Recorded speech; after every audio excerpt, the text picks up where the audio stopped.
Hello friends, hope you are doing well. I am Akshay and welcome to my channel.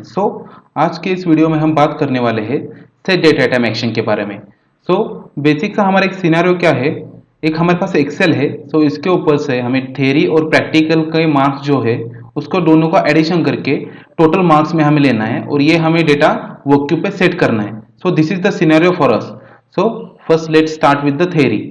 so set data action available in the work queue. Set data is used to update or add more information about any specific record on work queue. Set data allows us to set data or commit data from collection to queue. Set data allows us to set data on work queue. This is the basic theory about the set data action, and let's start with the actual coding part. उसके लिए हमने एक VBO एक object बना के रखा है, एक प्रोसेस बना के रखी है। उसके लिए फर्स्ट हमने किया है कि क्रिएट इंस्टेंस किया है। उसका हमें एज आउटपुट हैंडल मिल जाएगा। उसके बाद हमने ओपन वर्कबुक किया है। ओपन वर्कबुक में हमने जो पाथ दिया हुआ है, ये जो एक्सेल हमने ओपन की है इसका पाथ दिया हुआ है। This is the input path of that Excel mark calculation. Okay, this is the workbook mark calculation. Okay, उसके बाद उसका जो आउटपुट है एज अ हमें वर्कबुक नेम मिल जाएगा। ओके, उसके बाद हमने किया है गेट वर्कशीट एज कलेक्शन। इसका कलेक्शन हमें स्टूडेंट, ये जो कलेक्शन हमें मिलने वाला है ये कलेक्शन, उसका कलेक्शन मिल जाएगा हमें। उसके बाद हमने किया है ऐड टू क्यू किया है। जो भी डेटा आइटम्स है 20 डेटा आइटम्स है इसमें। ये सारे 20 डेटा आइटम्स हमारे क्यू के ऊपर ऐड हो जाएंगे। उसके लिए एज ए इनपुट हमने क्या किया है, क्यू नेम दिया हुआ है। ये क्यू नेम हमने फर्स्ट क्या किया है, ये क्यू वर्क क्यू हमने कॉन्फ़िगर किया हुआ है। उस वर्क क्यू को कॉन्फ़िगर करने के लिए फर्स्ट तो हमें सिस्टम टैब में आना पड़ेगा।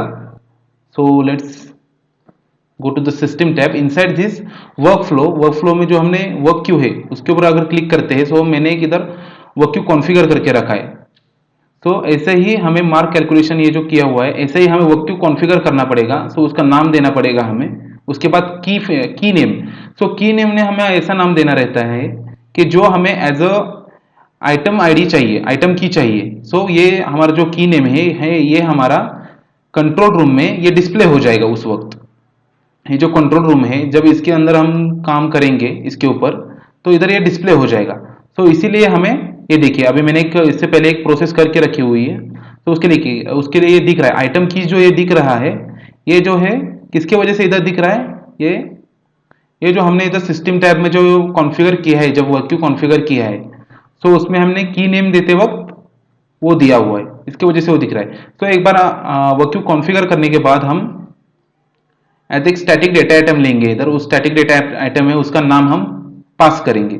उसके बाद हमने किया है गेट नेक्स्ट आइटम किया हुआ है। गेट नेक्स्ट आइटम में हमें इनपुट में हमें क्यू नेम हमने दिया हुआ है। ये जो क्यू नेम हमने लिया हुआ है क्यू नेम, और उसका आउटपुट जो मिलने वाला है हमें, एज अ आउटपुट हमें आइटम आईडी मिल जाएगा डेटा, और इसका अटेम्प्ट्स मिल जाएंगे। ये हमने आइटम आईडी फिलहाल जनरेट करके लिए हुए है। उसके बाद हमने डिसीजन स्टेज एक लिया हुआ है। decision stage is used basically for only if there is a atom yes or no available or not in the okay. उसके लिए हमने एक डिसीजन स्टेज भी इधर लिया हुआ है। उसके बाद हमने लिया हुआ है टोटल मार्क्स कैलकुलेशन। उसके लिए क्या किया हुआ है, हमने फर्स्ट तो 2 नंबर में उसको कन्वर्ट किया है, और हमारा जो डेटा है, ये जो डेटा है हमारा आउटपुट में मिलने वाला, उसको हमने data theory plus data practical के जो मार्क है, ये दोनों का एडिशन करके सेव होते वक्त वो डेटा टोटल मार्क्स में सेव हो जाएगा। उसको हम देखेंगे कैसे करने वाले हैं कैसे नहीं। उसके बाद हमने यूज किए हैं सेट डेटा आइटम। ओके, ये सेट डेटा है हमने एक्शन यूज की हुए। उसमें हमने क्या किया है, item ID as a input दिया हुआ है, और डेटा जो कलेक्शन हमें ये मिल रहा है सिंगल रो कलेक्शन है ये हमने इधर दिया हुआ है। उसके बाद हमने उसको चेक करने के लिए कि डेटा सेट हुआ है कि नहीं, ये चेक करने के लिए गेट आइटम डेटा हमने एक्शन यूज किया है इधर। ये हमें आइटम आईडी हम देंगे, ये वाला जो टेक्स्ट डेटा आइटम है हमारा, जो किससे मिलने वाला है, हमें गेट नेक्स्ट आइटम से जो हमें आउटपुट मिलने वाला है आइटम आईडी। ये देखिए आइटम आईडी, ये टेक्स्ट है, ये वाला आइटम आईडी हमने इधर पास किया हुआ है गेट नेक्स्ट आइटम में, गेट आइटम डेटा में।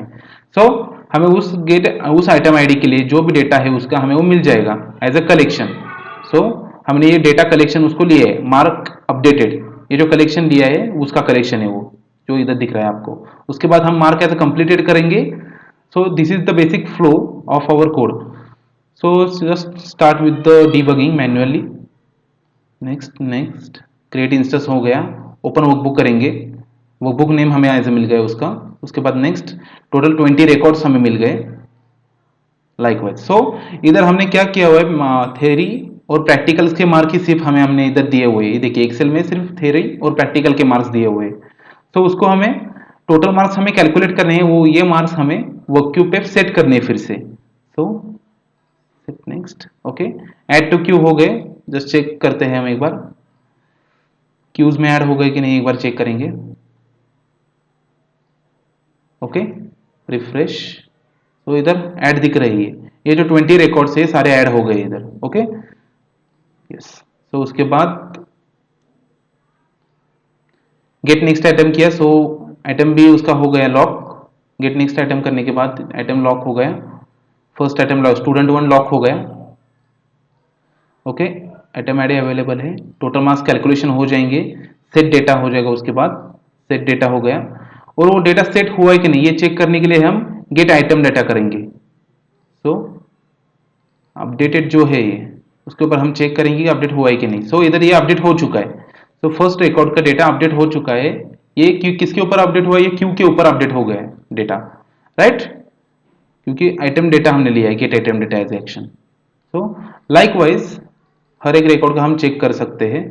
हर एक डेटा रिकॉर्ड्स को हम देखेंगे ऐसे ही करके। ओके, चेक कीजिए एक बार और लाइकवाइज। या 91 मार्क्स टोटल।